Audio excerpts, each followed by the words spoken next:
Bonjour Alexandre. Bonjour Louis. Alexandre, tu es tête de liste d'Asnières et vous pour les municipales 2020 à Asnières. Comme tu l'expliques très bien dans ton livre, Asnières et vous, c'est une aventure collective. Et aussi, c'est un projet que tu as initié depuis bientôt 1 an. Est-ce que tu peux nous raconter la genèse de ce projet ?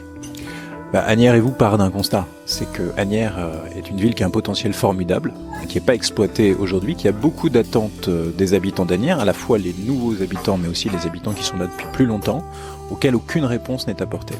Donc c'est un pari fou de réunir des citoyens qui ont envie de se mobiliser pour leur ville qu'ils aiment, des citoyens issus de tous les quartiers, des citoyens qui ont des histoires différentes, qui ont des métiers différents, mais qui veulent se mobiliser, se bouger, pour faire d'Asnières une ville dans laquelle ils auront plaisir à vivre avec leur famille, une ville dans laquelle soufflera une forme d'esprit village et une ville dans laquelle aussi il y aura une identité forte qui permettra d'attirer les entreprises, puisqu'aujourd'hui c'est un sujet sur lequel Asnières a beaucoup de retard. Oui, justement, donc tu parles d'Asnières comme un village, c'est quand même un grand village, 80 000 habitants, avec des identités très différentes. Est-ce que tu peux nous raconter un peu quelle est ta perception d'Asnières et de ses quartiers ? Aujourd'hui, beaucoup d'Asniéroises et d'Asniérois arrivent à Asnières un peu par hasard. Ils viennent à Asnières parce que les prix de l'immobilier à Paris sont très élevés. Et donc du coup, quand la famille s'agrandit, quand il faut 1 ou 2 pièces en plus, ils regardent du côté d'Asnières parce que les prix, ils sont encore, même s'ils montent de plus en plus, mais ils sont encore bas. Et donc, pour beaucoup, Asnières est un choix par défaut. Et moi, ce que je veux, c'est qu'Asnières devienne un choix volontaire. C'est-à-dire que les gens viennent à Asnières parce qu'ils auront entendu parler de cette ville, parce qu'elle aura bonne réputation, parce que les gens sauront que la ville propose des services qui correspondent réellement à leurs attentes. C'est ça, l'ambition initiale. Alors, la chance de vivre dans une ville plus petite que Paris, c'est aussi de pouvoir y faire vivre effectivement un esprit village. Le constat que l'on fait, c'est qu'Asnières est une ville extrêmement hétérogène, avec des quartiers très très différents. C'est pas un constat nouveau, mais il y a un point commun entre tous ces quartiers, c'est la famille. Tous les quartiers d'Asnières sont des quartiers familiaux.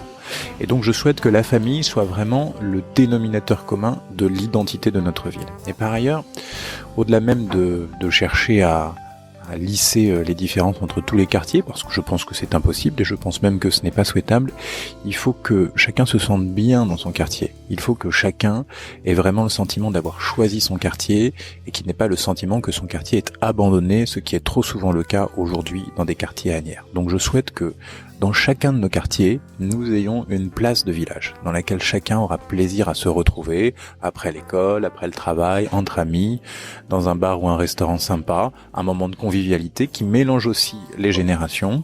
C'est ce projet que nous portons avec Asnières et vous pour faire vivre cet esprit village qui, au-delà des mots, doit correspondre à une initiative extrêmement concrète. Ça sera le sens de la politique que je mettrai en place. Et donc justement, et tu parles donc de ce côté hétéroclite d'Asnières, et ça se retrouve dans la liste Asnières et vous, dans l'équipe que tu as constituée. Il y a des gens de tous les âges, de tous les quartiers, avec des histoires différentes, des gens qui sont arrivés dernièrement à Asnières, mais aussi des gens qui ont grandi à Asnières. Comment tu as réussi à rassembler cette équipe ? Cette liste, elle s'est constituée au fil des rencontres. Ça fait plus d'1 an maintenant que nous travaillons dans le cadre d'Asnières et vous, que nous avons lancé en février 2019 pour rassembler, je l'ai dit, des Asniéroises et des Asniérois qui ont envie de se bouger pour leur ville. Ce sont des Asniérois de tous les quartiers. Ce sont des Asniérois qui ont des métiers différents, qui ont des histoires différentes, qui, comme tu le dis, sont à Asnières depuis plus ou moins longtemps, mais qui partagent une chose, l'envie d'avoir un certain niveau d'ambition pour Asnières et de faire rayonner Asnières. Alors comment cette liste est constituée ? C'est simple. Au fil des rencontres, au fil des ateliers que nous avons organisés, thématique par thématique, au fil des porte-à-porte, et nous avons été amenés à croiser dans ce cadre-là beaucoup d'Asniérois qui ont un peu le sentiment d'être des passagers clandestins de la ville. Asnières souffre de ce phénomène de ville dortoir où, au fond, on va travailler la journée, souvent dans une vie hyper active, on rentre le soir, le week-end on est le plus souvent à Paris, et au fond on ne profite pas de la ville, et celles et ceux que nous avons rencontrés, et qui aujourd'hui constituent l'équipe, ont ce point commun de vouloir faire vivre Asnières au-delà du temps classique au cours desquels Asnières vit aujourd'hui.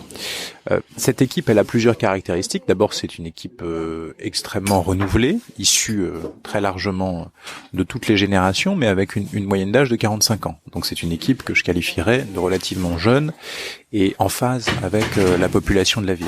Ensuite, c'est une équipe qui, pour 9 membres sur 10, n'a jamais été élu, donc qui n'a pas d'expérience politique, qui vient de ce qu'on appelle généralement la société civile, qui incarne, je crois, le renouvellement qu'attendent aujourd'hui les habitants de la ville par rapport à leurs élus. Et puis c'est aussi une équipe qui, pour partie, est expérimentée. Il y a une expérience politique, puisqu'il y a 5 adjoints au maire, dont moi, anciens adjoints au maire, dont moi, qui fait partie évidemment de la liste. Et il y a aussi des gens qui, par leur expérience professionnelle, ont une certaine capacité à donner des orientations stratégiques, des gens qui savent gérer des entreprises. Nous avons 20% de gestionnaires d'entreprises dans la liste, et je crois que cela montre que quand on doit gérer une collectivité sérieusement, et notamment du point de vue budgétaire, faire attention aux comptes, il est important d'avoir des gens, d'être entouré de gens qui ont une expérience dans l'entreprise, qui ont montré leur capacité de commandement, et qui ont montré leur capacité à prendre en considération à la fois des attentes pour y apporter des réponses raisonnables, des réponses financées sans hausse d'impôts, c'est mon engagement, et des réponses qui, je le crois, correspondent davantage aux attentes des habitants que ce n'est le cas aujourd'hui. Alors tu mets en exergue cette expérience de l'entreprise qu'ont beaucoup de tes colistiers et des membres de l'équipe d'une façon générale. Et dans ton livre, tu parles de la bonne gestion de la ville, de la mairie, et de s'inspirer de quelques pratiques de l'entreprise en termes de rigueur. C'est ça l'esprit de ton engagement aussi pour la ville d'Asnières ? Moi, j'ai un parcours particulier, c'est-à-dire qu'aujourd'hui, je sers l'action publique dans mon parcours professionnel, puisque je suis conseiller au cabinet du ministre du Budget. Et la moindre des choses qu'on peut dire de Bercy, c'est qu'à Bercy, on sait compter. Donc ce souci de la bonne gestion budgétaire, je l'ai et je l'aurai évidemment en tant que maire d'Asnières. Et l'expérience d'entreprise qui est la mienne m'accompagne aussi aujourd'hui dans mon action, à la fois dans mon action professionnelle et dans mon action pour Asnières. J'ai fait des études de finance à Dauphine, j'ai travaillé pendant plusieurs années dans un cabinet de conseil, donc je connais le monde de l'entreprise. Et je pense que d'avoir cette connaissance du monde de l'entreprise, ça aide aussi à appréhender les sujets. Et ça irrigue au fond la méthode que nous avons retenue pour l'élaboration de notre projet. Le projet d'Asnières et vous, le livre projet, nous l'avons rédigé en faisant un exercice très simple et très habituel au fond dans le monde de l'entreprise, mais qu'on fait rarement dans le monde politique, c'est le benchmark, c'est la comparaison. Nous avons été regarder ce qui dans les autres villes comparables à Asnières étaient les meilleures pratiques et pouvaient éventuellement être mises en place. Et donc nous avons été chercher des bonnes pratiques dans tous les domaines pour essayer de hisser Asnières au fond au meilleur niveau. Donc ça, c'est un élément de méthode qui est propre au monde de l'entreprise. La deuxième des choses, c'est que le choix d'un livre, le fait d'écrire des engagements, et pas uniquement de se contenter d'un tract qui s'envole une fois l'élection passée, c'est pas uniquement un pacte de confiance signé avec les Asniérois au moment de l'élection. C'est aussi un objet qui a vocation à accompagner mon équipe municipale pour les 6 ans qui viennent. Et je souhaite que ce livre-projet soit transformé en véritable tableau de bord que pourront suivre les habitants. Il y aura des indicateurs qui pourront consulter et chaque mois, on fera un point sur l'évolution des chantiers. Moi, je crois que cette logique de transparence, ce suivi de l'exécution, l'importance de la réalisation et pas uniquement de la communication, ce sont des valeurs de l'entreprise et ce sont des valeurs qui manquent aujourd'hui à l'action publique locale et notamment à l'action publique locale à Asnières. Est-ce que tu crois que c'est par là, par cette méthode, qu'on pourra restaurer le lien entre les élus, le monde politique et les citoyens qui, comme tu le sais, aujourd'hui est distendu, critiqué, et je vais même dire qu'on est sur un manque de confiance de la part des citoyens vis-à-vis des élus, et on voit également dans les campagnes municipales que c'est un peu la foire au projet, à la gabegie, et c'est à celui qui en dira le plus, qui en promettra le plus. Est-ce que c'est ton sentiment aussi? Est-ce que comment tu te vois en tant que potentiel futur élu dans ce lien avec les Asniérois? Pour moi, au cœur du manque de confiance, il y a le manque de transparence. On vit dans une époque extrêmement troublée, que tu décrivais d'ailleurs, dans laquelle il y a beaucoup de soupçons vis-à-vis de l'autre en général et des responsables politiques en particulier. Et donc, par rapport à ce soupçon, qui irrigue notamment les réseaux sociaux, moi je souhaite qu'on soit transparent dans les décisions qu'on prend. Transparent dans l'attribution des subventions aux associations, transparent dans l'attribution des logements sociaux, transparent dans les recrutements municipaux, transparent dans l'attribution des places en crèche. Pourquoi ? Parce que, au fond, même s'il n'y avait pas de pratique clientéliste consistant à avantager son ami, Le simple fait que des garde-fous n'existent pas pour pouvoir montrer aux gens que ces pratiques sont impossibles, eh bien cela peut créer un soupçon. Et donc je souhaite qu'on se dote d'un certain nombre d'outils qui ont été mis en place par d'autres villes Asnières-sur-Seine. Je pense notamment au fait que tout cela doit passer par des commissions d'attribution dans lesquelles l'opposition peut siéger avec des critères transparents et des dossiers anonymes. Je crois qu'on se préservera ainsi de tout soupçon de clientélisme qui au fond est la pire des choses dans le domaine politique, puisque clientélisme c'est promettre à 10 personnes, servir une personne, vous faites 9 mécontents, et je ne parle même pas de la dimension morale que cela recouvre quand vous devez être l'élu de tous les Agniérois et quand vous devez vous assurer que le traitement de vos concitoyens est un traitement absolument équitable. C'est aussi une affaire de génération. Quand tu parles de transparence, concrètement, donc tu as notamment parlé de la transparence des places en crèche dans ton livre projet. Ce sont tous ces moments du quotidien, ces moments de la vie dans lesquels la rencontre avec la collectivité, avec l'élu doit être parfaite pour restaurer la confiance. Le sous-titre de mon livre projet, c'était « Ce qu'Asnières peut faire pour vous », ce que notre ville peut faire pour vous. Et cette conviction-là est pour moi très importante. Aujourd'hui, il y a trop de gens qui sont des passagers clandestins de la ville, qui au fond sont amenés à la solliciter de temps en temps pour quelques services. Et tu évoquais notamment une dimension très importante autour de la petite enfance. Mais je considère que ça suffit pas pour faire ville. Je considère que pour faire ville, c'est-à-dire que pour chacun se sente impliqué dans la ville, pour que chacun se sente embarqué par rapport à un projet de ville, il est indispensable qu'on consulte davantage les habitants qu'on ne le fait aujourd'hui sur tous les grands chantiers qui sont engagés. Pour moi, cette dimension d'interpellation directe, cette dimension de co-construction, elle est extrêmement importante parce que c'est aussi une condition pour qu'on soit fier d'être Agniérois et pour qu'on se ressente vraiment comme Agniérois. Si vous êtes uniquement un consommateur de services de temps en temps offerts par la ville, que vous signez au début du mandat et que vous attendez de voir à la fin ce qui s'y passera, eh bien je pense que vous n'avez pas la tentation de vous intéresser davantage à ce qui se passe dans votre ville, que vous n'avez pas la tentation de participer à l'ensemble des grandes manifestations qui peuvent y être organisées. Et donc je crois que l'implication citoyenne, plus forte, doit être au cœur du prochain mandat. Et je pense que ça correspond à une véritable attente. On l'a vu au niveau national, le succès du grand débat montre qu'il y a du côté des Françaises et des Français une volonté de participation. Il n'y a pas de raison que cela échappe à Asnières. Et lorsque nous avons fait nos porte-à-porte, lorsque nous sommes allés à la rencontre des habitants très humblement pour leur demander quelles étaient leurs attentes, nous avons pu mesurer d'abord que les gens étaient surpris qu'on les interroge parce qu'ils n'en ont pas l'habitude, et ensuite il était très souvent difficile de se détourner des échanges qu'on pouvait avoir parce que les gens voulaient discuter, avaient plein de choses à dire. C'est à ça que je crois, et je pense que ce sera vraiment le ciment, le ferment d'une fierté agniéroise pour le prochain mandat. Tu parles de la fierté agniéroise. À ton avis, quels sont les atouts d'Asnières pour justement donc susciter cette fierté et, on sait qu'on est dans un département, les Hauts-de-Seine, qui est très attractif. On est près de Paris, qui est aussi une ville très attractive. La région Île-de-France l'est également. Quels sont les atouts d'Asnières dans cet environnement-là? D'abord, sur le plan culturel et patrimonial, Asnières a une histoire avec un château qui aujourd'hui est méconnu d'énormément d'Agniérois, une histoire aussi avec de grands courants de peintres, et je souhaite que ça soit valorisé davantage, une histoire naturelle avec la Seine, qui la longe et qui est aujourd'hui un espace très clairement sous-exploité et complètement à l'abandon et auquel nous souhaitons donner une nouvelle vie et qui pourrait être une vitrine aussi pour Asnières. Donc Asnières a une histoire riche. Je pourrais insister aussi sur l'histoire industrielle de la ville qui pourrait être sublimée. Nous avons des bâtiments absolument magnifiques qui pourraient être aussi mis en avant.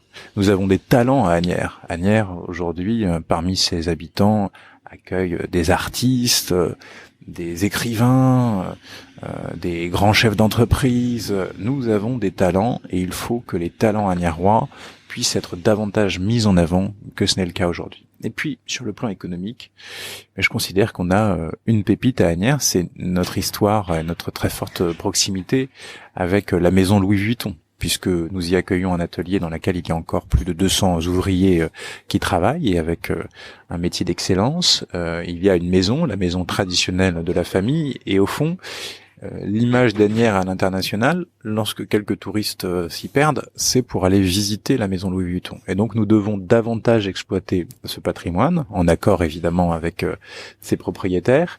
Et je crois par ailleurs que nous devons nous appuyer sur cet héritage pour en faire une force pour l'avenir, pour notre développement économique. Le défaut d'Asnières en matière de développement économique, c'est que nous n'avons aucune spécialisation, et donc quand on n'est pas spécialisé, on n'est pas compétitif. Aujourd'hui, vous avez des entreprises d'habillement, des entreprises d'informatique, des entreprises d'automobile, qui sont souvent installées ces dernières années avec de toutes petites unités, quelques dizaines de salariés.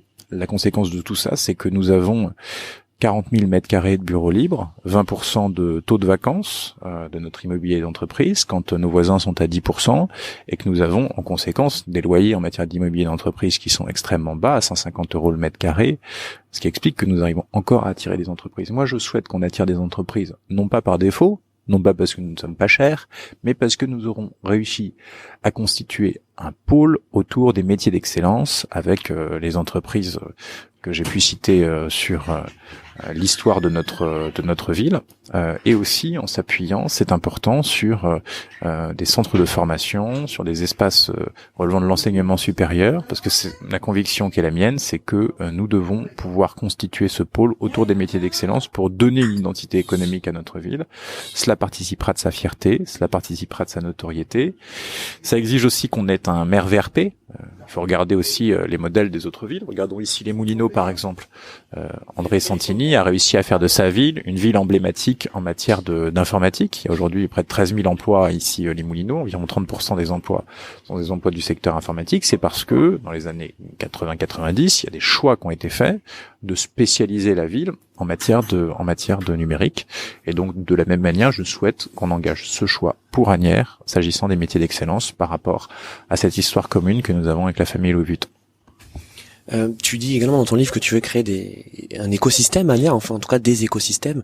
Là, tu viens de décrire donc l'écosystème économique avec la spécialisation, mais il y a également l'écosystème environnemental. Tu souhaites faire d'Asnières une vraie ville verte, pas du greenwashing, une ville laboratoire qui serait pionnière en matière de développement durable. C'est une préoccupation qui est importante pour les Français, pour les Asniérois. Comment tu vois la réalisation de ce projet ? Je me méfie toujours du terme laboratoire parce que les gens ne sont pas des rats. Mais en tout cas, ce qui est certain, c'est que au cœur de notre projet, il y a cette conscience écologique, complètement assumée. Et au fond, elle part de trois constats qui sont à la fois des constats différents et qui au fond montrent tous les trois que notre ville n'est pas du tout adaptée au monde d'aujourd'hui et encore plus au monde qui vient. Le premier constat, c'est l'exploitation des données Airparif, qui montre que les abords de nos crèches et de nos écoles sont les plus exposés à la pollution de tout le département des Hauts-de-Seine. C'est un vrai problème. Et nous devons nous y attaquer. Le deuxième sujet, c'est que chacun a pu constater comme notre ville n'était pas adaptée aux périodes de forte chaleur lors des dernières canicules. Et l'évidence scientifique nous montre que ces périodes vont être amenées à se reproduire avec beaucoup d'intensité dans les années qui viennent. Et puis le troisième sujet, ce sont les crues de la Seine. On a une crue à 5,85 m, une crue à 6,10 m qui montre au fond que les éléments peuvent se déchaîner et que nous devons prendre en compte, dans le cadre de la résilience de la ville, l'ensemble de ces facteurs. Ce sont des éléments de vision extrêmement importants qui ont des conséquences concrètes dans notre projet. D'abord, nous voulons mettre nos écoles au vert, les protéger. On n'arrivera pas, évidemment, à mettre un sarcophage de béton au-dessus des écoles comme on a pu le penser pour Tchernobyl. Mais il est évident qu'on doit davantage protéger nos écoles à l'intérieur des écoles et à l'extérieur des écoles. Nous devons aussi agir sur la mobilité. Notre ville n'est pas du tout adaptée aux évolutions en matière de mobilité. Ça ne veut pas dire qu'il faut chasser la voiture de la ville. Il y a encore 25% des Asniérois qui ont besoin de leur voiture pour aller travailler, mais nous devons accompagner la transition écologique des voitures. Nous proposons des mesures incitatives en ce sens, et nous devons également favoriser les mobilités douces, et notamment le vélo. On propose un plan vélo extrêmement ambitieux. Les grèves, qui ont été un calvaire pour beaucoup de Franciliens, et notamment beaucoup d'Asniérois, ont bien montré qu'il y avait un potentiel formidable pour le vélo, que notre ville pourrait être parfaitement adapté au vélo, mais qu'aujourd'hui, il manque des pistes sécurisées, des stationnements sécurisés. Il manque évidemment le petit coup de pouce incitatif pour l'acquisition d'un vélo électrique, et également tous les sujets relevant des jonctions pour pouvoir rejoindre plus facilement Paris. Je pense notamment aux ponts, qui sont des espaces de grande dangerosité aujourd'hui. Quasiment rien n'a été fait pour le vélo ces dernières années, à part l'arrivée du Vélib, qui est arrivé bien tardivement dans notre ville. Donc un plan vélo ambitieux, c'est aussi un souci environnemental, parce que ça aura évidemment des conséquences sur le niveau de pollution dans la ville. Donc en la matière, nos propositions sont nombreuses. Elles passent aussi évidemment par le fait de donner davantage de place à la nature dans la ville, parce qu'aujourd'hui la nature est très clairement absente de la ville. La bétonisation a été la règle ces dernières années, énormément de construction, et donc nous souhaitons à la fois planter 3000 arbres, créer de nouveaux parcs et entretenir ceux qui sont existants, parce que quand on regarde l'état du parc Robinson sur les bords de Seine, on mesure le chemin qu'il y a à parcourir, aujourd'hui dans un état absolument lamentable, et il a été laissé comme ça pendant des années. Et nous devons aussi favoriser la végétalisation des rues en appelant les concitoyens à porter des projets pour pouvoir végétaliser les rues. Et nous devons aussi laisser davantage de place à la nature en imposant aux promoteurs, ce que je souhaite, qu'en bas d'immeubles soient construits des petits jardins, voilà, qui puissent être aussi des espaces de respiration dans nos quartiers. Voilà quelques exemples qui, je le crois, montrent bien le souci que nous avons de la problématique écologique par des propositions concrètes qui ne sont pas comme tu le décris, du greenwashing, des jardinières installées juste avant les élections pour laisser penser qu'on a compris le problème. Je pense que c'est bien plus profond que ça. Tu parles également de la notion de territoire. Alors, tu parles d'Asnières, parce qu'effectivement, on est dans le contexte des élections municipales, mais c'est aussi penser l'ensemble du territoire avec les voisins, les communes voisines d'Asnières, mais également le département et d'une façon générale la région. Ça nécessite quoi? D'avoir des bons rapports avec les interlocuteurs, de créer une dynamique collective. Ça passe par quoi? Je souhaite qu'Asnières sorte de son isolement. Aujourd'hui, très clairement, notre ville est repliée sur elle-même et on ne travaille pas suffisamment avec les communes voisines. Je vous prends un exemple simple, c'est nos relations avec Gennevilliers. C'est pas parce que le maire de Gennevilliers est communiste qu'on peut pas parler avec lui. Il faut à un moment donné arrêter la guerre froide. Pourquoi?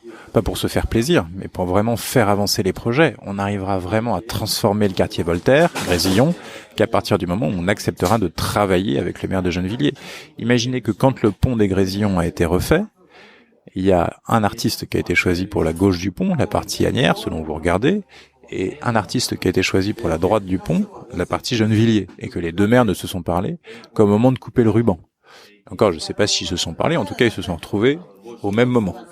Et donc ça me paraît être un vrai problème. Les deux artistes sont asniérois, d'accord, mais on aurait gagné pour un projet qui est un projet à la fois important pour le quartier et qui ne demande pas non plus des années d'études techniques et énormément de concertation en amont, mais on aurait gagné à pouvoir travailler main dans la main. Et ce qui est vrai pour le pont des Grésillons est vrai pour l'ensemble du quartier. Donc je souhaite qu'on sorte vraiment de cet isolement. C'est sans doute aussi une affaire de génération. Je pense que beaucoup de ceux qui sont là depuis 30 ans ont nourri les uns avec les autres des histoires, des querelles, des rancunes, des relations.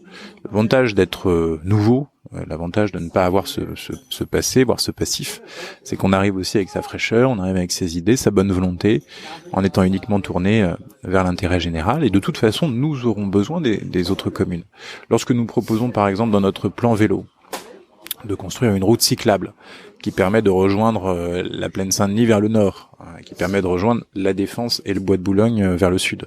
On est typiquement dans une initiative qui nécessite de travailler avec les autres communes, de travailler avec le département. Ça doit se faire dans un état d'esprit positif. Je suis convaincu que chacun a gagné. Je suis convaincu que c'est l'intérêt des habitants, quelle que soit leur ville. Et donc c'est pour cela que j'ai bon espoir sur le fait que nous arriverons à faire déboucher ce projet dès lors qu'il est porté avec bienveillance et avec énergie. On sent que la notion de transformation positive, d'énergie positive, c'est quelque chose qui est important pour toi. Tu es attaché au fond, hein, tu ne veux pas faire des promesses en l'air, tu es quelqu'un qui est dans le concret, qui est pragmatique. Mais l'état d'esprit, c'est quelque chose d'important pour toi. On le ressent au sein de l'équipe, mais on sent que tu as envie aussi d'insuffler un état d'esprit à Asnières. C'est ça le résumé en gros de ta démarche? J'ai voulu faire une campagne à l'image de notre projet, c'est-à-dire extrêmement positive. Les Asniérois ont pu nous croiser dans la rue avec des manteaux multicolores, avec une équipe extrêmement souriante, dynamique, positive. Nous n'avons pratiqué aucune attaque vis-à-vis des autres candidats, évidemment. Nous ne sommes pas en campagne contre, nous sommes en campagne pour un projet, pour la transformation de la ville qui soit davantage en cohérence par rapport à la population que ce n'est le cas aujourd'hui. Ça explique aussi un changement de génération. Un changement de génération à la fois sur le fond, sur les idées, mais aussi sur les pratiques, la méthode et la manière d'appréhender l'action publique. Donc ça me paraît être un élément effectivement très important, parce que Asnières, pendant 30 ans, au fond, a souffert d'une vie politique locale couteau entre les dents, avec des campagnes extrêmement violentes. Ceux qui ont connu les dernières campagnes peuvent en témoigner. Et donc je pense qu'apaiser la ville et apaiser aussi demain les relations avec l'opposition est un élément extrêmement important. Le maire n'est pas le maire d'un camp, n'est pas le maire d'un clan. C'est le maire de tous les habitants. Et donc mes exigences en matière de transparence, mes exigences aussi en matière de nouvelle éthique me paraissent la garantie que nous arriverons à créer les conditions de cette union des Agnarois, quelle que soit leur sensibilité politique autour de projets d'intérêt général. En tout cas, je souhaite qu'on sorte de l'hystérie politique qui règne à Asnières depuis des années à coup de combats d'avocats. Je souhaite qu'on établisse une forme de paix locale qui n'existe pas. La politique, c'est pas la guerre civile. J'ai jamais considéré que ça l'était.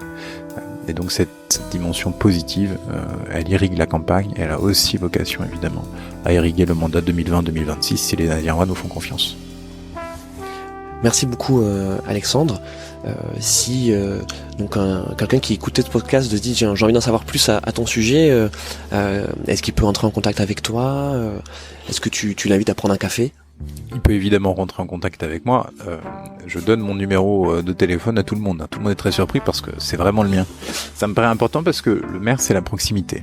C'est le mandat de proximité. Moi, si je veux être maire, c'est pour faire, c'est pour être au contact, pour échanger. J'adore le dialogue, le débat. On peut ne pas être d'accord sur tout, on peut même s'engueuler, pas très grave, ça fait partie de la vie, mais l'essentiel c'est de le faire dans le respect. Donc mon numéro de téléphone, 06 69 66 62 72, 06 69 66 62 72, il peut m'arriver de devoir rappeler, mais je rappelle toujours. Merci Alexandre, et sachant que moi je t'ai rencontré sur Twitter, on a échangé sur Twitter, et c'est comme ça que que j'ai rejoint cette aventure Asnières et vous, donc ce n'est pas du chiquet, c'est la vérité. Merci Louis.